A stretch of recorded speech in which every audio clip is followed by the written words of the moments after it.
wheel. The second thing, Bosnia, stone spheres. Stone spheres, we know about them in Costa Rica. Somebody mentioned that yesterday. They said that nobody knows what they search for. Well, I kindly disagree. Some of them, like this one here, on the surface, what it has is something like a picture.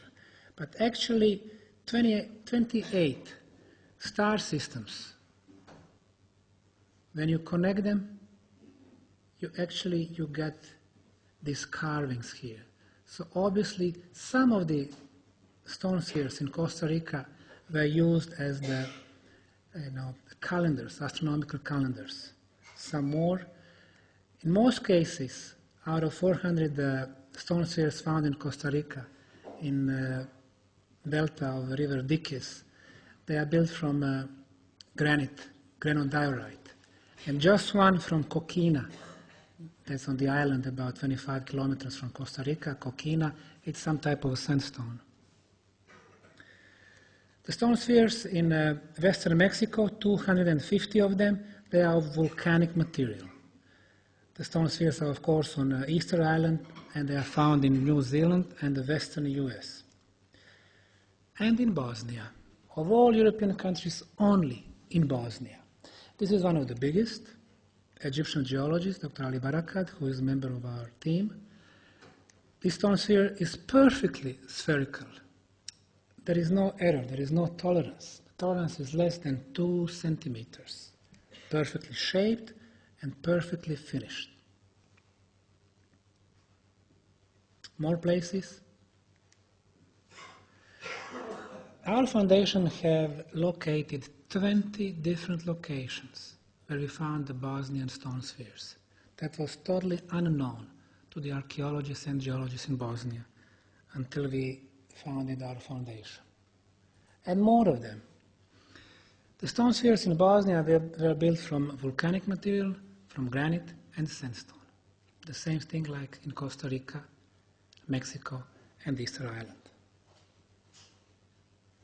This one is obviously from granite. We found 8 like this in northeastern Bosnia. Granite never comes free in a shape of the sphere, meaning that they are man-made. Somebody shaped them. On the scale from 1 to 6 of the hardness, granite is number 6. In order to shape such a hard material, you have to have very advanced tools. Just until 3,000–4,000 years ago, the only metals that were known to the people was copper.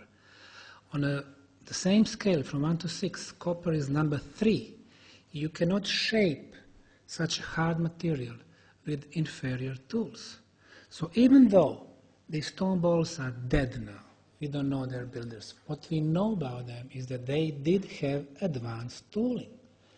If we had to shape this today, we would need diamond tools. If we had to shape 8 tons or 15 tons stone spheres, or 40 tons, like in Costa Rica, or 50 tons, like in Mexico, the biggest ones, we would need at least 2 cranes to maneuver them. So obviously these are the traces of very advanced prehistoric civilization. Volcanic. Okay, this one, during the last war, obviously the military was here. This is 101st Brigade Logistics. Very interesting thing, after they painted this, after the war, they tried to remove the paint. They could not do it. And now they're saying it's because of some energy which, protects the paint. Okay, so we had the stone pyramids, we had the stone spheres, now we have the stone megalithic prehistoric towns in Bosnia. This one is in southern Bosnia and Herzegovina. It's called Daur Son. According to the mainstream science, Daur Son was built by the Illyrian tribes. They were there like 2,600 years ago, before the ancient Greece. Illyrian tribes. Now, let's take a look at this stone block. Usually they are about 1 meter to 1.5 meters thick. The weight, 3, 5, 8, 12 tons. Perfectly cut. They fit perfectly. You put the credit card, you cannot go through.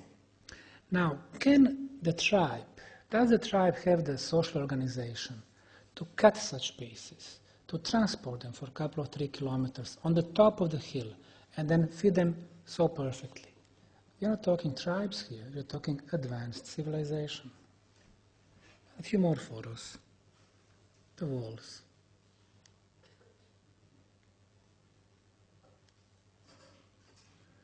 Peru, Mexico, Egypt, Easter Island, Bosnia.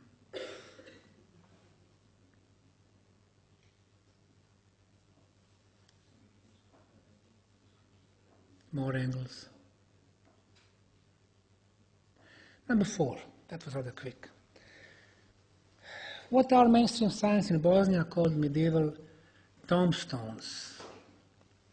66,000 pieces like this are registered in Bosnia-Herzegovina. 66,000. The mainstream science is saying that during the medieval times, the Bosnians who lived then, left their, symbols, signs, pictures, and they are saying they originated from that time. But actually they are wrong. Less than 1% of these stone monuments have any of the markings, any carvings. Less than 1%.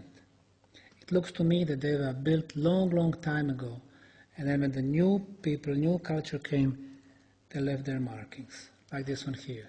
And the markings are always on the surface. So the way they carved it was on the surface, so they already found those pieces. Some of them are real nice.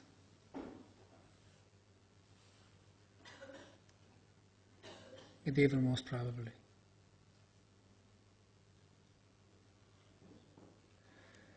But perfectly carved, made in one piece. More than 3 kilometers from this site. 5 tons, 10 tons.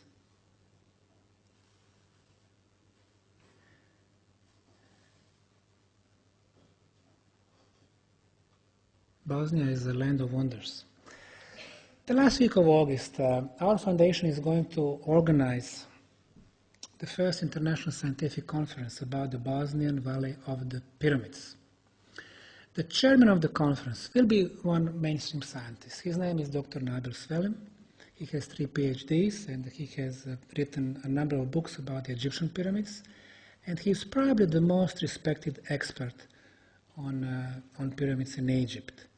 And the chairman of the scientific conference will be a member of Russian Academy of Sciences, Professor Kavroshkin. He is a geophysicist. He has done some research in our Valley of the Pyramids as well. And what he does, he's measuring the seismics of the archaeological structures in Siberia, in Egypt, in Bosnia. When comparing Egyptians and Bosnian pyramids, he concluded that both archaeological sites, the structures in both cases, behave the same. They behave like the artificial stone structures, not the natural hills. And of course, I'd like to thank you for your attention.